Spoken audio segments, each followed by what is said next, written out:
ఖమ్మంలో ఉద్రిక్త వాతావరణం చోటు చేసుకుంది. హరీష్ రావు వాహనాన్ని కాంగ్రెస్ కార్యకర్తలు అడ్డుకున్నారు. దీంతో కాంగ్రెస్ బీఆర్ఎస్ కార్యకర్తల మధ్య ఘర్షణ జరిగింది. మాజీ మంత్రులు సబితా ఇంద్రారెడ్డి, పువ్వాడ అజయ్ కుమార్ వాహనాలపై కాంగ్రెస్ కార్యకర్తలు రాళ్లదాడి చేశారు.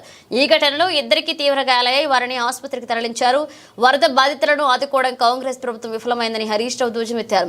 కేంద్రం నుంచి ఎన్డీఆర్ఎఫ్ బృందాలు ఎందుకు రాలేదని ప్రశ్నించారు. ప్రజల ప్రాణాలను కాపాడంలో కేంద్ర రాష్ట్ర ప్రభుత్వాలు విఫలమయ్యాయన్నారు. బడ్జెట్లో 0, వరద సాయంలోనూ 0 అంటూ హరీష్ మండిపడ్డారు. పొద్దున్నే ఫోన్ చేసి నాకు కూడా చాలా బాధ అవుతుంది, మనం కూడా వృత్తాభక్తిగా సాయం చేద్దామని బీఆర్ఎస్ పార్టీ ఎమ్మెల్యేలు, ఎమ్మెల్సీలు, ఎంపీలు మేమందరం కూడా మా నెల జీతాన్ని కూడా ఖమ్మంకు పంపించి ఆ బాధితులకు ఆదుకోవాలని చెప్పి కేసీఆర్ గారు నిర్ణయించారు. మాజీ ముఖ్యమంత్రి కేసీఆర్ గారి నిర్ణయం మేరకు బీఆర్ఎస్ పార్టీ ఎమ్మెల్యేలం, ఎంపీలం, ఎమ్మెల్సీలం మేమందరం ఒక నెల జీతాన్ని ఆ వరద బాధితుల సహాయం కోసం ఇవ్వాలని చెప్పి కూడా మేము కూడా నిర్ణయించుకున్నాం. అందరూ ముందుకు రండి, అన్ని జిల్లాల నుంచి ముందుకు రండి.